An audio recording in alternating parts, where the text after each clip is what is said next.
எல்லாருக்கும் வணக்கம். நான் இன்னைக்கு உங்களுக்கு கோபி ரைஸ் செஞ்சு காட்ட போகிறேன். அதுக்கு நான் முன்னாடியாக 2 காலிஃப்ளவர் பூ எடுத்து சுடுதண்ணியில் மஞ்சள் தூள் போட்டு 5 நிமிஷம் வேக வச்சு எடுத்துக்கினேன். சுடுதண்ணியில் வேக வச்சு எடுத்துட்டு அதுக்கு மசாலா போட்டுக்கணும். கடலை மாவு 2 ஸ்பூன், அரிசி மாவு 1 ஸ்பூன், கரம் மசாலா 1 துளி, உப்பு தேவையான அளவு, 1 ஸ்பூன் மிளகாய்த்தூள், கொத்தமல்லி, இஞ்சி பூண்டு விழுது, தண்ணி கொஞ்சம் ஊற்றி நல்லா பிசைஞ்சு வச்சுக்கணும்.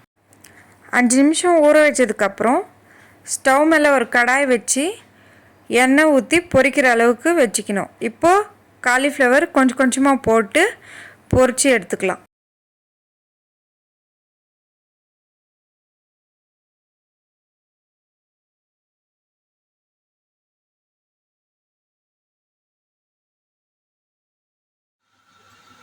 காலிஃப்ளவர் இந்த பக்கம் பொரிச்சிக்கிட்டே இந்த பக்கம் இப்போ ஃப்ரைட் ரைஸ் சேர்த்துட்டு ஒரு பேன் வச்சு அதில் 3 ஸ்பூன் எண்ணெய் ஊற்றிக்கலாம்.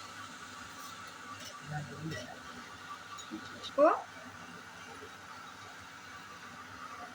பெருசாக நறுக்கி வச்ச 3 வெங்காயம், கேரட்,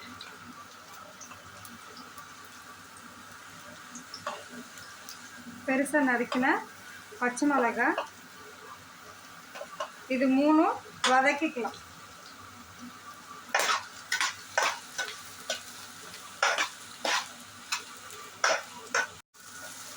இப்போது நான் கொஞ்சம் பூண்டு தோல் உரித்து சின்னதாக நறுக்கி வச்சுருக்கிறேன். அதுக்கப்புறம் அதே போல் இஞ்சி பொடிசாக நறுக்கி வச்சுருக்கேன். இது கொஞ்சம் நல்லாயிருக்கும் டேஸ்ட்டு. சாப்பாடு கடிக்கிறப்போ கொஞ்சம் ஃப்ரெஞ்சியாக இருக்கும் இஞ்சி பூண்டு.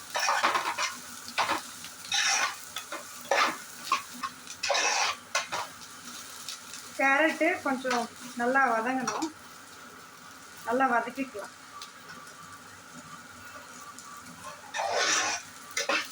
பச்சை வாசனை போகிற வரைக்கும் வதக்கணும். இப்போ இந்த பக்கம் காலிஃப்ளவர் நான் கோபி போட்டிருக்கிறேன் இல்லையா, அதை எடுத்துக்கலாம். நல்லா பொரிஞ்சிடுச்சு போல், டார்க் ஆயிடுச்சு கலர். நான் கலர்ஸ் எதுவும் சேர்க்கல.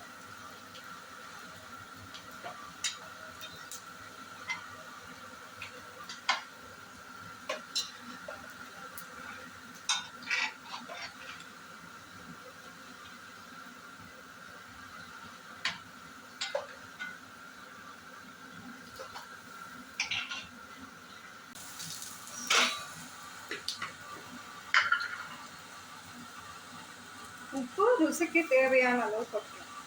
கொஞ்சமாக போட்டு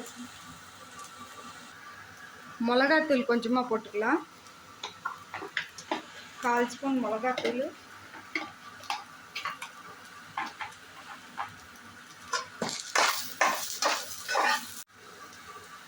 இஞ்சி பூண்டு விழுது 1 ஸ்பூன் போட்டுக்கலாம்.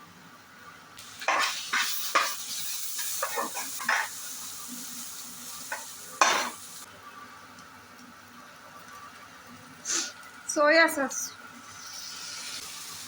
1.5 மூடி soya sauce, schezwan sauce 1 spoon ஊற்றிக்கலாம்.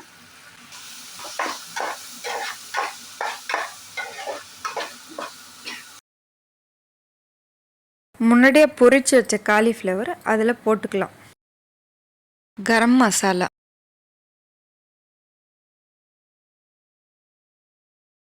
முக்கால் வேக்காடு வேக வச்ச சாப்பாடு எடுத்து போட்டுட்டு நல்லா கலக்கி எடுத்துக்கணும்.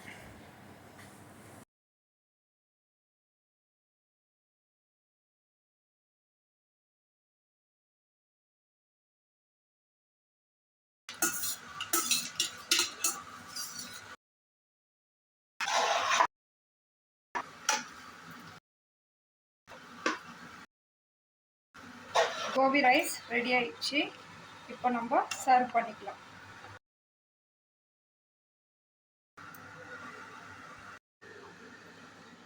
Gobi fried rice ready.